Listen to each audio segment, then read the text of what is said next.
It's time for our annual pre-flop numbers game NFL Awards prediction show. Yeah! Official All award right. show music. We're going to do our official prediction. Then we'll look at the betting market. We'll look at some trends even in the past. But it starts off with MVP, Gill. Oh, no surprise here. Let's reveal our plays, our bets. No surprise that me and Kelly are oppo on this. I am taking Lamar Jackson of the Baltimore Ravens at plus 550. You, of course, are taking Josh Allen at 6-1. Yep. Haley Steinfeld, watch your back because this guy loves Josh Allen. Seriously. Jeez. Seriously. Good God, get a room. This is very much... okay, are we both in agreement? Whoever AFC 1 seed is? Yes. Let's put it this way. This is the market where I don't think you can get too cute. Yeah. Obviously, injuries would change all that. But barring that, I don't think you can get too cute with this. The reason I go Lamar is because, I don't know if you all remember this from last year, Lamar Jackson had already won 2 MVPs. He was vying for his 3rd last year. And what did Lamar Jackson do? He went ahead and had the 5th highest passer rating in the history of the National Football League. I'm talking about the one that goes to 158.3, their traditional passer rating, 5th highest in history, 119.63 for a season. He was the first ever player with 40-plus touchdown passes and fewer than 5 interceptions. He finished with 41-4. He was the first ever 4,000-yard passer and 800-yard rusher at the quarterback position. He ended up with 4,172 passing yards and 915 rushing yards. And then if you wanted to do advanced stats, which I know is like, being a dead horse here, but he led in touchdown percentage, yards per attempt, adjusted yards per attempt, net yards per attempt, adjusted net yards per attempt, on and on and on till the break of dawn. And let me just say this, they just decided they didn't want to give him a 3rd. So because of that, and it takes nothing away from Josh Allen, but when you're setting records and doing things that nobody else has ever done, good God, how could you not have given him the MVP?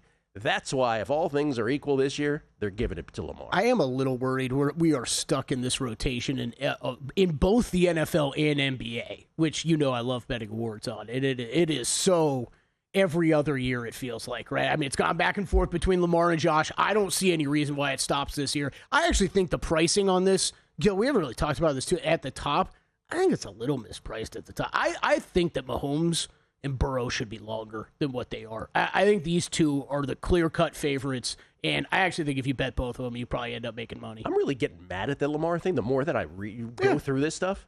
I get it. Because, by the way, if Josh Allen, let's say those stats that I just read off had been Josh Allen's season, Josh Allen would have been minus a bajillion to be MVP last year. We had... Yeah. That's how unfair that was. I mean, we had both Drew and Aaron Schatz, right, who had it opposite years. Yes.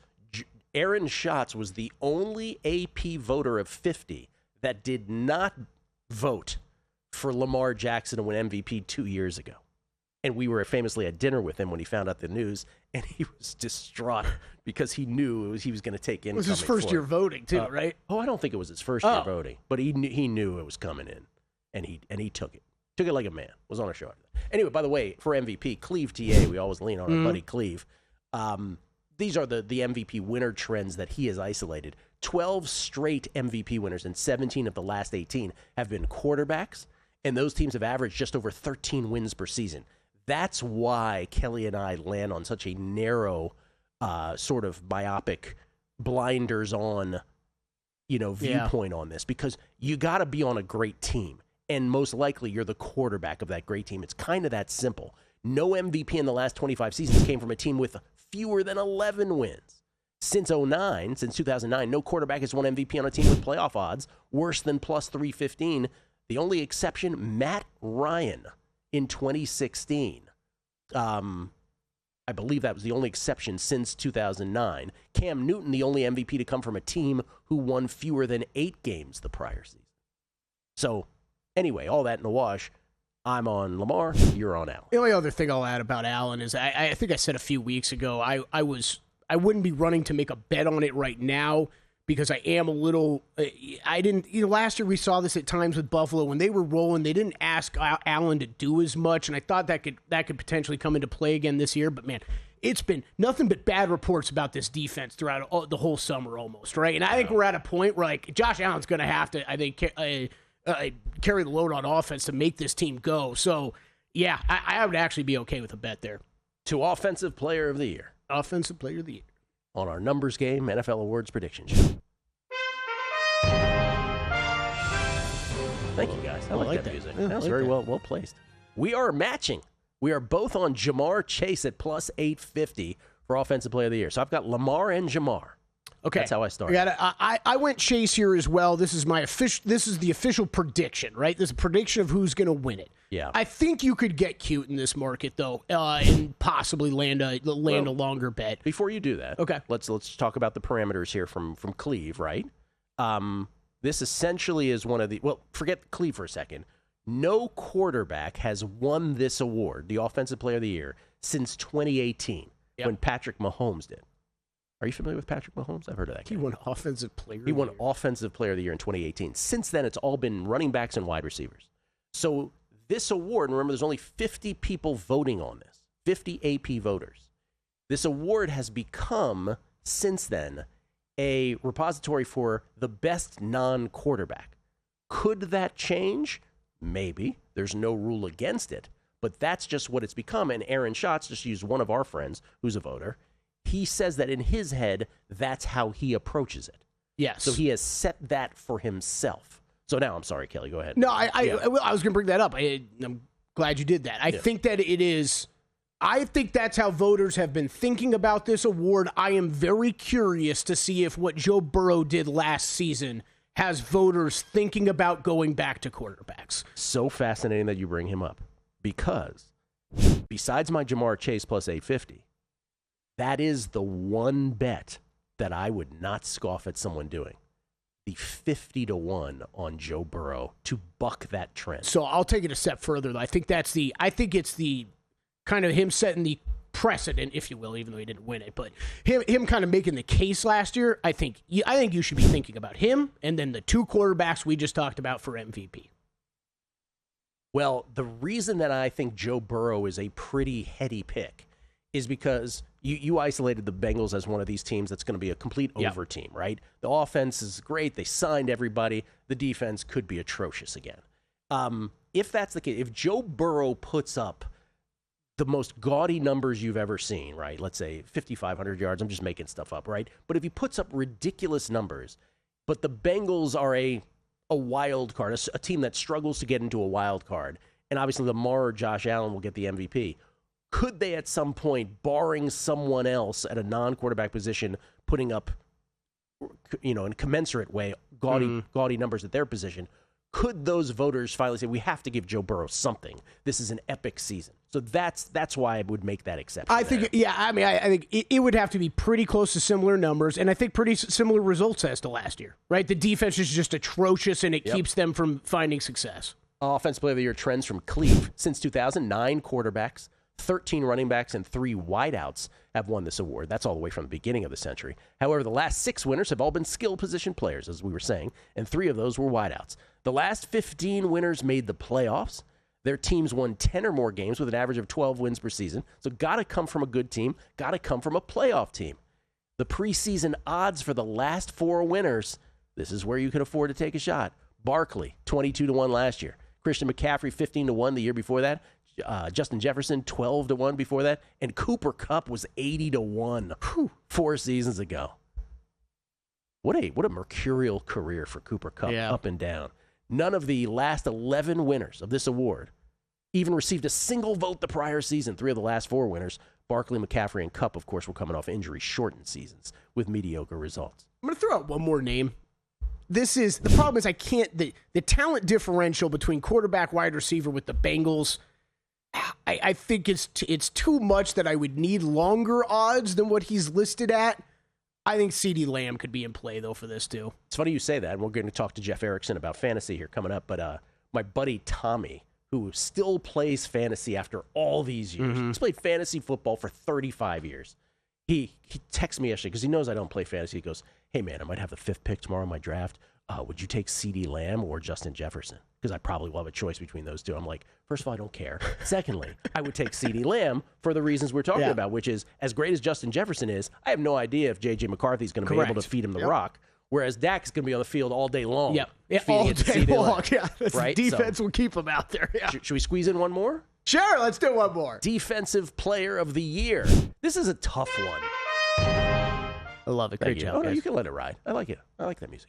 I went Micah 6-1. I have no conviction on this. Yeah. Just to let you know, I didn't bet it.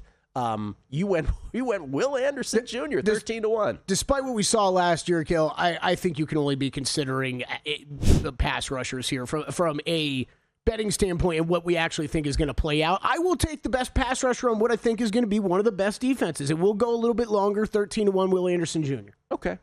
What do we continue with now? How about Coach of the Year? Bum, bum, bum. Kelly, you don't have to sing the music when there's actual music. It's very nice. I mimicked Cleve's thought on this. Didn't mimic it, but I agreed with him. I'm going Jonathan Gannon of the Arizona Cardinals at 14-1. You went Kyle Shanahan of the Niners at 20-1. You realize you are bucking the Cleve parameters with this, right? Yes, to a degree.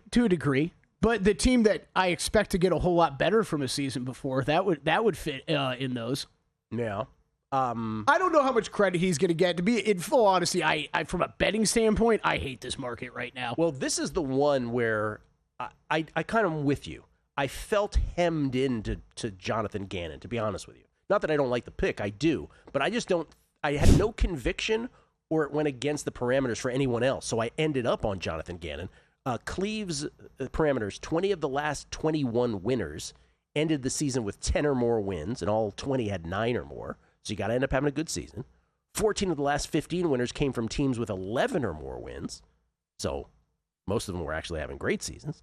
The average preseason, now here are the 2 disqualifiers. Ready for this? Mm-hmm. The average preseason win total of the last 24 winners is 7.7 wins, and no winner in the last 17 years came into the season with a win total of greater than 9.5. So if you have a win total of greater than 9.5, I'm looking at you, Matt LaFleur at 16-1, or you, Sean Payton. What's the Broncos number? 16-1. I think those 2 are disqualified, right?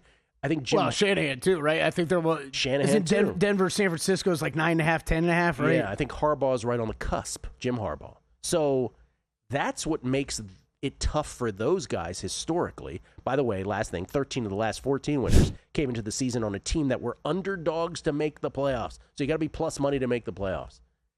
And for me, the guys at the top, right? Vrabel 6-1, fine coach at Tennessee, but I'll wait to see how New England does. Ben Johnson, just because you're a good coordinator doesn't mean you're going to be a good head coach. Mm-hmm. Sorry, Chicago. Liam Cohen, I'm not sold, 12-1. I don't believe in any of those 3 guys right off the bat, either. so I kind of end up on Jonathan Gannon at 14-1.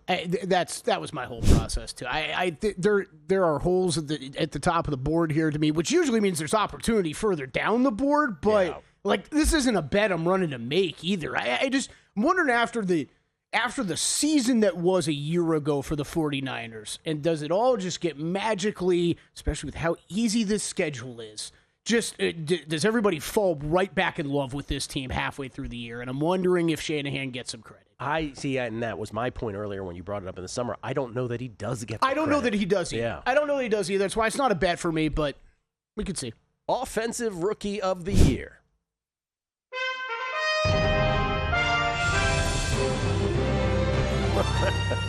How much are we paying for this music? I want to know. Zero. We both landed on Cam Ward at plus 350. I think this is the prudent play because he's a starting quarterback from day one, and that already gives you an advantage, right? It's advantage Cam Ward. What's the Nick Mackay? Advantage Ward. This is turning into the Spencer Rattler week 1 starter bet to me. I'm like, if I'm really going to have sat here for 5 months staring at this Rookie of the Year graphic that we put up every single time, and I think to myself, I don't know that Ashton Genty should be shorter than Cam Ward, a quarterback who will be playing. He shouldn't be. And I'm like, well, therefore, shouldn't it be a bet?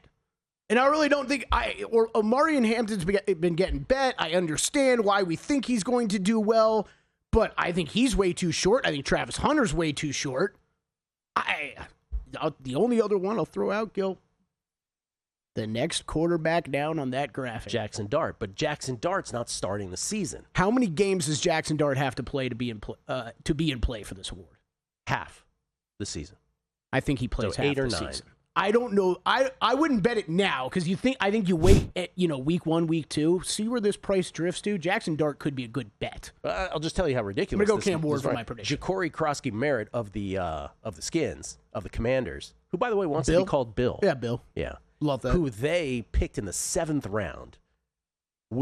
This is the guy that they think is their, along with Chris Rodriguez. They think this is the running back of their future. But he's not starting the season in a primary role either, and he's 30-1. So it's like you can't do that if you think you're getting clever. The only answer here is Cam Ward at plus 350. I'm sorry.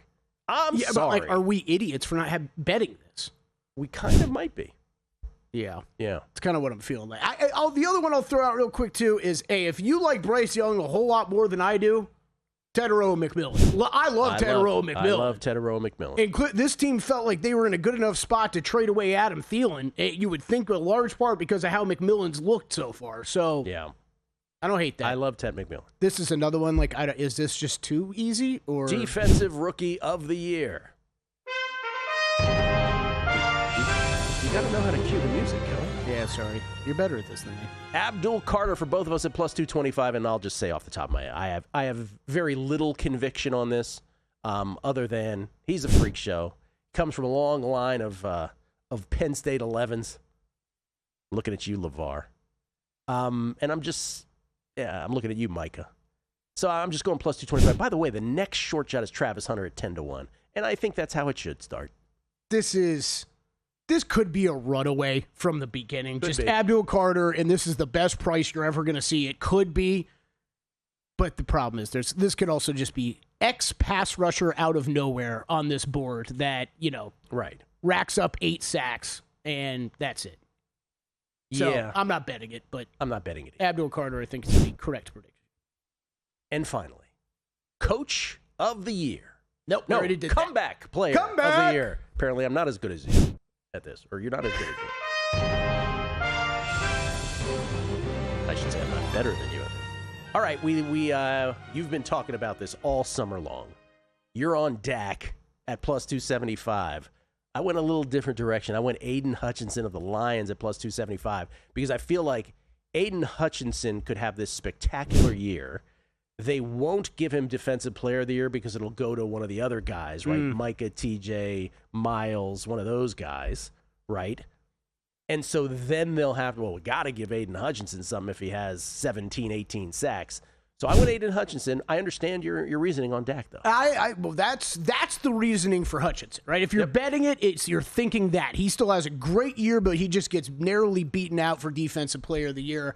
Yeah, I'm in on Dak. I bet him at 4-1. Plus 275 is a little short, but this is another one. I don't know if we see him get too much longer than this the entire season. This offense is going to have to be on the field. If he stays healthy, yes, that's the big if, but if he stays healthy, this offense is going to be out there a lot. He's going to be throwing it a ton. He's got a good set of weapons to go to.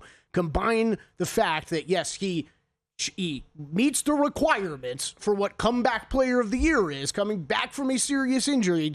One, that he meets that, Gill, and 2, I expect him to put up big numbers to make a strong case for himself statistically. I love Dak. I bet it. I can't believe I bet this award before the season, but I'm in on Dak. And remember, beginning with the 2024 season, the criteria for the award, Comeback Player of the Year, was changed to emphasize players coming back from, quote, illness, physical injury, or other circumstances that led him to miss playing time the previous season, unquote. Then I added after the comma, as opposed to players having resurgent performances or coming back from sucking. Yes. Good breakdown. So who would, by the way, last year you blew a gasket because who was being considered? Sam Darnold. Sam Darnold. All right. Who would be the player here on this board then that would have you? J.J. McCarthy? That's right. Well, J.J. hasn't played. How could he possibly? That's right. That's the one that always gets tricky because we brought that up last year with, does Ricky Pierce all count? I get it. It's from an injury with J.J., but haven't you had to play before? I think you'd have to play. But honestly, it's not as bad. I can't get as upset about it as Darnold. I can. Maybe not as, but I can. Come on. At least there's an injury. What are you coming back from? College? Right. Yeah. Which place are you coming back from? That's your NFL award show pre-flop. Thanks for watching, but don't let the betting insights end here. If you want an extra edge this football season, you can get a month of VSiN Pro right now absolutely free. That means access to our betting insights, analysis, and tools like our betting splits at zero cost to you. Click the link in the description to sign up.